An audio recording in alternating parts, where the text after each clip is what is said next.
मैं Farhan Indian media book से आज का जो पहला खबर है उसके ऊपर रोशनी डालता हूँ। वो है NRC national register of citizen. इसके बारे में आपने बहुत सारे न्यूज़ देखे होंगे कि असम में काफ़ी दिनों से प्रॉब्लम चल रहा है। बहुत सारे लोग पैनिक में हैं और इसकी वजह से कुछ लोगों ने अपनी जान भी गंवाई है। पैनिक होकर अपने आप को खुदकशी भी किए हैं। तो ये एक तो प्रॉब्लम है वहाँ पे। लेकिन इस प्रॉब्लम को देखते हुए कुछ लोगों ने व्हाट्सएप पे मैसेज भेजना शुरू किया है कि ये पूरे इंडिया में होने वाला है और आप लोग अपने अपने पेपर को ठीक कीजिए। ये होने वाला है, ये गवर्नमेंट की तरफ से पुष्टि नहीं हुई है, ये मैसेज गवर्नमेंट की तरफ से नहीं आया है। लेकिन ठीक है, ये जो मैसेज आया है इससे आप पैनिक मत होइए। पूरे हिंदुस्तान में इसको इम्प्लीमेंट करना इतना आसान नहीं। आसाम में इसलिए किया गया था, बहुत दिनों से ये बात आ रही थी कि लोग बाहर से आके बसे हैं, तो एक हंगामा बहुत दिनों से था, इसलिए कर रहे हैं। वो आप अपने पेपर को ठीक करके रखिए।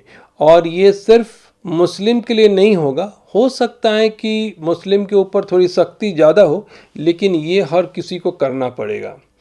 इसको करना ये है कि 1951 से पहले से आप इंडिया में हैं, ये आपको साबित करना पड़ेगा।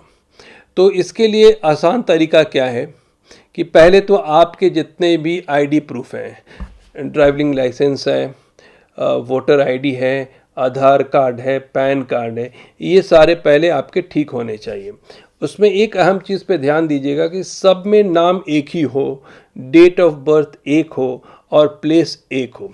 जनरली क्या होता है कि जब आप कर्नाटका में हैं और वोटर आईडी को अप्लाई करते हैं तो वहाँ वो कन्नड़ा में टाइप करते हैं और जब उसको ट्रांसलेट करते हैं तो वो क्या होता है, FP बन जाता है।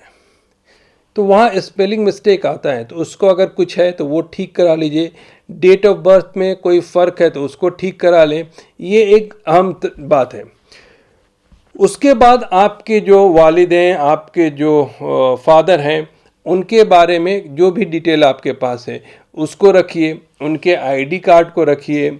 अगर उनका और भी कोई पेपर है, वो तालीम कहाँ से हासिल किए, उनके नाम से प्रॉपर्टी है, वो सारे पेपर भी आपको रखना ज़रूरी है। तो फ़ायदा ये होगा कि जब भी मांगा जाएगा आप आसानी से दे सकते हैं।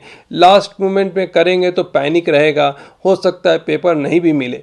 तो बेहतर यही है, आप अपना पेपर रेडी कीजिए, अपने घर वालों का पेपर, माँ बाप अगर हैं तो उनका पेपर आपके पास होना चाहिए, उनके माँ बाप का जो पेपर है वो भी रखिए। तो आप देखिए 2-3 जनरेशन के पेपर अगर आप साथ में रखेंगे तो एक फैमिली ट्री बन जाएगा। वैसा बना के रखना एक अच्छी बात होगी, कभी भी ज़रूरत पड़े तो आप दिखा सकते हैं। अब उससे रिलेटेड जो पेपर की बात है, उससे रिलेटेड बात बताता हूँ। बेंगलोर ट्रैफिक पुलिस ने 15 दिनों के अंदर 98.27 लाख रुपए का फ़ाइन जमा किया है।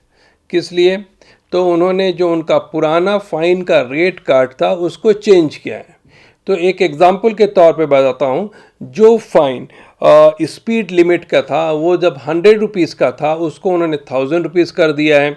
और दूसरा जो मोबाइल लेके आप बात करते हुए चलाते हैं, बाइक या कार, उसका जो था 100 रुपीज़ उसका हो गया है 1000 रुपीज़। और विदाउट इंश्योरेंस पहले 500 था, अब 1000 रुपीज़ है।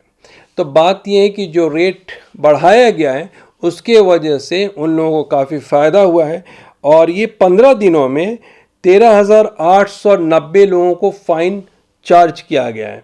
उससे जो उनकी बेनिफिट और टोटल आमदनी हुई है वो 98.27 लाख। तो मैं यही बोल रहा था, अगर आपका ड्राइविंग लाइसेंस इंटैक्ट होगा, पेपर सही रहेंगे, तो ये पैसे आपके बचेंगे। कंज्यूमर प्रोटेक्शन बिल में एक लॉ ऐड किया गया है, वो डायरेक्टली हिट करेगा सेलिब्रिटीज़ को। इसमें क्या है कि उनको 10 लाख से लेके 50 लाख तक का फ़ाइन हो सकता है अगर वो कोई मिसलीडिंग ऐड करते हैं तब।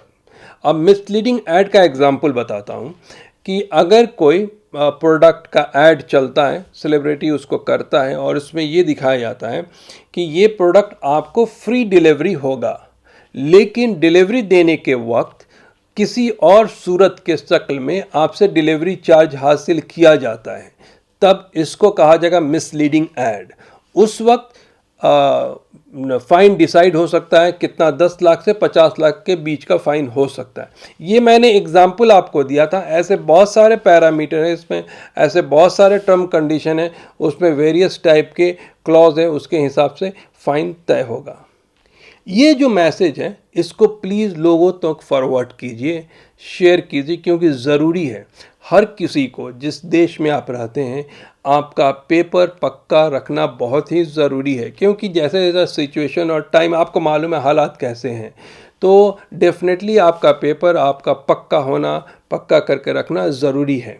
इसलिए कमेंट बॉक्स में आपको अगर कोई डाउट है तो आप लिखिए, हम उसको डेफिनेटली रिप्लाई करेंगे कि आपको क्या करना है।